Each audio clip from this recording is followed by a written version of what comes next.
नमस्कार दोस्तों, मैं सूर्य प्रताप और सूर्य इन्फॉर्मेटिव में आपका स्वागत है। 6 मार्च सोनम वांगचुक इंडियन इंजीनियर है और एजुकेशनल रिफॉर्मिस्ट है। सन 1988 में कुछ स्टूडेंट के एक ग्रुप ने एक मूवमेंट की स्थापना की जिसका नाम है educational and cultural movement of Ladakh. जी हाँ दोस्तों, इसको डायरेक्ट किया था सोनम वांगचुक ने।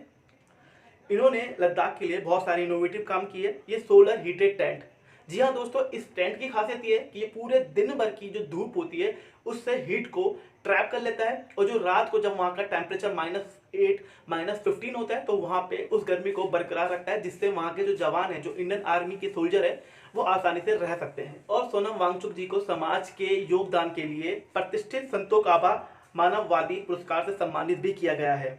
अगर आपको अभी भी समझ में नहीं आया कि मैं किन की बात कर रहा हूँ, जी हाँ दोस्तों, मैं बात कर रहा हूँ तो बॉलीवुड की जो एवरग्रीन मूवी है 3 इडियट, उसमें जो आमिर खान है, उन्होंने एक किरदार निभाया था रैंचो का। वो इन्हीं सोनम वांगचुक जी से ही प्रेरित होकर वो किरदार बना था।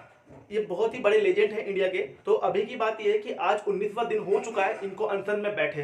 तो आखिर ऐसा क्या हुआ होगा कि इतने बड़े देश के लेजेंड अनशन में बैठे हैं और आज 19 दिन हो गए हैं उनको अनशन में बैठे हुए। तो चलिए वीडियो की शुरुआत करते हैं।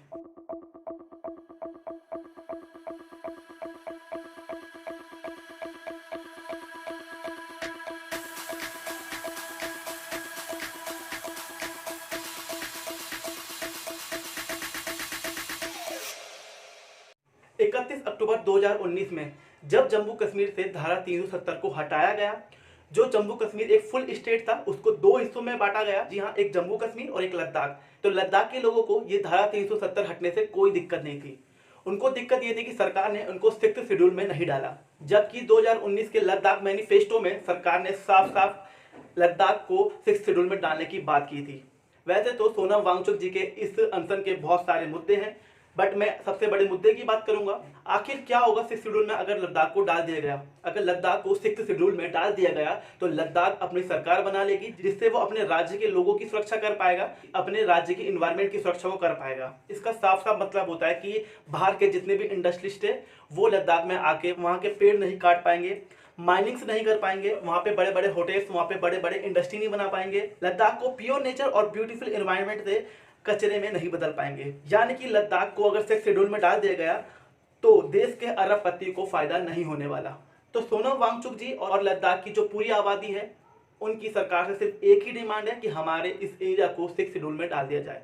पर ये शर्म की बात है, आज 19वां दिन कंप्लीट हो चुका है सोनम वांगचुक जी को अनशन में बैठे, बट वहां पे ना तो सरकार ध्यान दे रही है, ना हमारा देश का मीडिया ध्यान दे रहा है। दोस्तों, 19 दिन हो गए इस अनशन को चलते हुए, इस प्रोटेस्ट को चलते हुए। इसमें 30,000 से ज्यादा लोगों ने प्रोटेस्ट किया है, पर हमारा देश का मीडिया का अता पता तक नहीं है। हमारा देश का जो मीडिया है वो रूस के हमले को बार बार टीवी पे न्यूज पे दिखा रहा है। अरे भैया, पहले आप देश के अंदर की बात दिखाइए ना, उसके बाद आप देश के बाहर का दिखाना कि रूस में क्या हो रहा है, अमेरिका में क्या हो रहा है। पहले अंदर का दिखाइए कि अंदर क्या चल रहा है देश में। और सरकार व्यस्त है अपने ऑपोजिशन को जेल में डालने के लिए, उनके बैंक अकाउंट को फ्रीज करने के लिए और अपने ऑपोजिशन को खत्म करने के लिए। मोदी जी, आपसे हाथ जोड़ के विनती है, आप वो काम करिए जिस काम के लिए आपको वोट दिया गया है और जिस काम के लिए आपको वोट दिया जाएगा।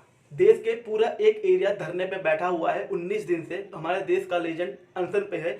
अगर भगवान न करे इस अनशन के बीच उन्हें कुछ हो जाता है तो उसके जिम्मेदार कौन होगा? तो मेरे सभी देशवासियों से हाथ जोड़ के विनती है, इस वीडियो को ज़्यादा से ज़्यादा शेयर कीजिए और अपने एंड से भी इस मामले को हाईलाइट कीजिए, क्योंकि अब मीडिया तो खत्म हो चुका है। हम इस देश के यूथ ही है जो अपने देश में डेमोक्रेसी को बना के रख पाएंगे। और क्योंकि ये मामला सिर्फ लद्दाख का नहीं, ये मामला हसदोई का भी है, ये मामला मणिपुर का भी है, ये मामला उत्तराखंड का भी है और यही मामला लद्दाख का भी है। धन्यवाद। जय हिंद, वंदे मातरम।